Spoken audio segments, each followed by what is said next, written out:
Bonjour à toi mon frère, bonjour à toi ma sœur, j'espère que vous allez bien. Ici votre frère l'Afro-Canadien. Aujourd'hui, je vais parler de quelque chose qui est abstrait, mais je veux vraiment prendre de ton temps pour que tu puisses comprendre ce que j'ai à dire. Parce qu'il faudrait que tu comprennes une chose. Si tu gères bien ton estime au Canada, tu vas aller très loin. Quelqu'un va me dire, oui, mais gérer son estime, c'est partout, ok? Peu importe que tu sois en Afrique, que tu sois en Asie, que tu sois peu importe où, je suis d'accord. Mais quand je parle d'un pays ou d'un continent où le capitalisme, ok, est le maître à jouer de tout, ok, il faudrait comprendre que dans le capitalisme, ok, si tu apprends à bien gérer ton estime, tu vas aller très loin. Et je te parle de ça pour te mettre des points phares, une forme de t'imager ce que je vais te transmettre aujourd'hui pour que tu puisses comprendre et que ça se mémorise au plus profond de ta tête, en fait. Bien avant de parler de ça, tu sais qu'on a commencé à faire les dossiers d'immigration. Je ne suis pas consultant en immigration, je fais affaire avec un consultant en immigration.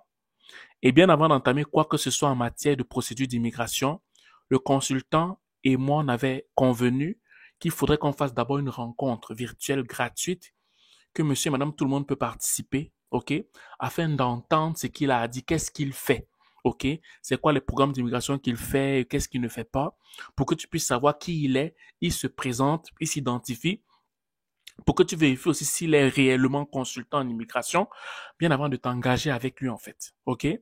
Et s'il vous plaît, vous qui venez, je me suis rendu compte que beaucoup ne livrent pas leur courriel, beaucoup viennent simplement en tant que spectateurs, c'est vous faire du mal pour rien.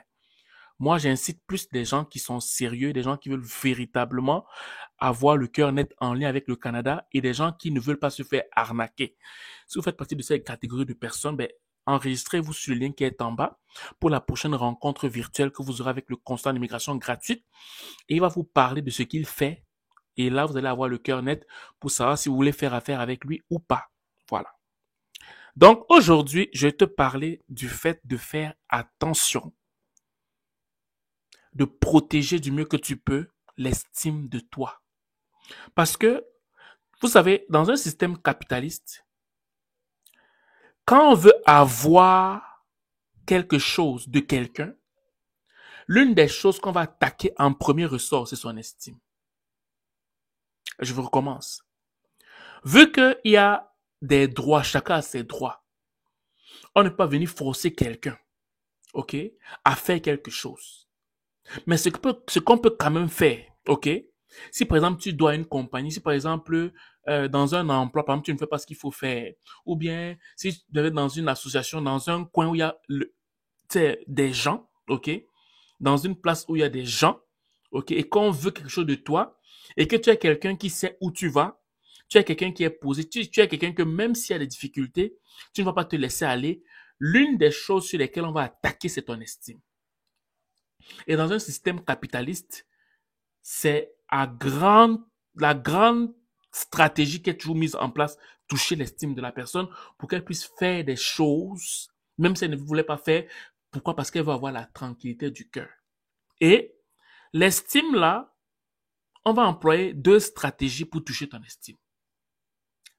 Quand je parle même de deux, on va parler de trois stratégies pour toucher ton estime. La première stratégie sont des micro-agressions. C'est le genre que tu vas voir que la personne va faire des allusions indirectes à ta personne pour que tu puisses te laisser aller. Ah, mais je pensais que tu étais sérieux, mais tu n'es pas sérieux.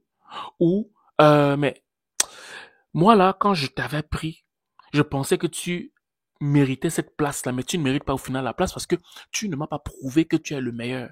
Ou, oh non, mais j'avais des idées sur toi, mais finalement, quand je vois comment tu fais, je ne pense plus que tu sois la meilleure personne. Bref, ce genre d'allusion indirecte ayant pour but que tu baisses ta garde et que tu puisses te laisser aller, que tu fasses ce qu'ils veulent ou que tu puisses faire exactement ce qu'elle aimerait que tu fasses en fait.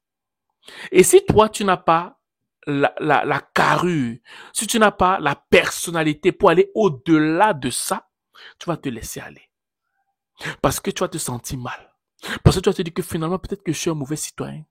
Peut-être que Si je ne fais pas ce qu'on m'avait demandé, ou bien ce qu'elle dit ou ce qu'il dit, peut-être que réellement, je suis pas une bonne personne, alors qu'il n'en est rien.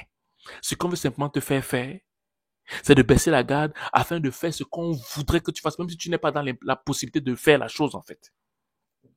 OK? La deuxième chose, c'est l'indifférence. Dans un système capitaliste, OK?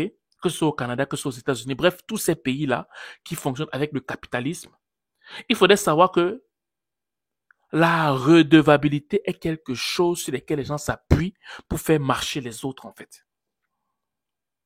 Je recommence. La redevabilité. Ça peut être que tu es dans un milieu, on t'a accepté dans ce milieu, mais le fait qu'on t'ait soi-disant accepté, c'est sous des conditions. Dans la mesure où, comme on t'a accepté, tu dois marcher selon une certaine façon. Si c'est une façon noble, louable, parce que c'est un environnement qui est compétitif, qui veut t'amener à un certain niveau, on pourrait comprendre. Non. Mais on t'a accepté selon comment nous on perçoit le monde. OK? Selon comment nous on est. On est meilleur, on est mieux que toi. OK?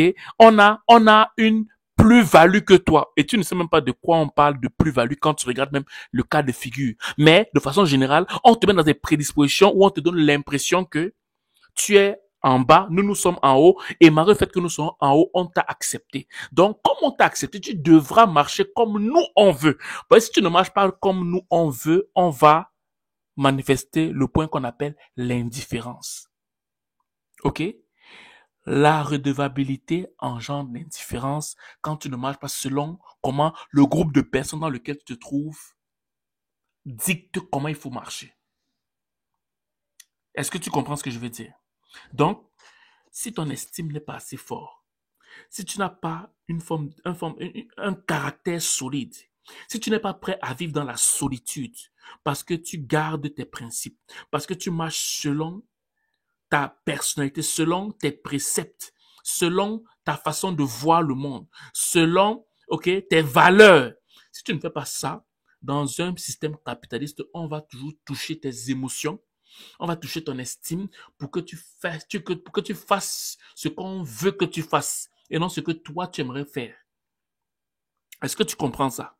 Donc, je fais cette vidéo simplement pour te sensibiliser, pour te dire que ce n'est pas parce que quelqu'un est arrivé avant toi au Canada que la personne sait véritablement ce qu'il faut faire de mieux en place celui de ta propre vie. Si quelqu'un est arrivé avant toi, c'est bien pour lui. Si quelqu'un est né ici au Canada, c'est bien pour lui. Mais ça ne veut pas pourtant dire qu'il est plus sage que toi. Ça ne veut pas pour autant dire qu'il est plus intelligent que toi. Ça ne veut pas pour autant dire qu'il a plus de connaissances que toi.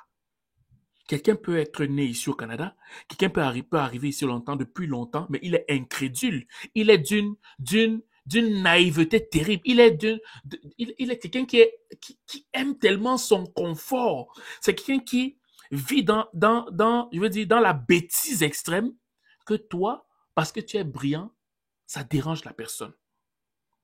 Est-ce que ça veut dire que tu ne dois pas socialiser? Non. Est-ce que ça veut dire que tu ne dois pas faire un pas avec les autres? Non. Ça veut simplement dire que dans le fait de socialiser, dans le fait de faire un pas envers ton prochain, dans le fait d'être en groupe, dans le fait d'être avec les gens, il faudrait quand même apprendre à te faire respecter. Il faudrait quand même apprendre à protéger ton cœur, à protéger ton estime. Parce que beaucoup de gens utilisent l'estime des autres pour leur faire faire ce qu'ils voudraient faire dans ta vie. Donc, ils vont utiliser ta personne pour te faire faire des choses que eux ils veulent. OK? Et quand tu ne fais pas ça, qu'est-ce qu'il y a? Qu'est-ce qu'on amène dans ta vie? L'indifférence. Voilà. C'est ce que je vais te dire aujourd'hui. J'espère que le fait d'avoir beaucoup parlé ne va pas te perdre, mais le message central ici, c'est le fait que peu importe ce qui arrive, protège ton estime. Peu importe ce qui arrive, protège tes valeurs. Peu importe ce qui arrive, protège ton rêve, protège tes aspirations.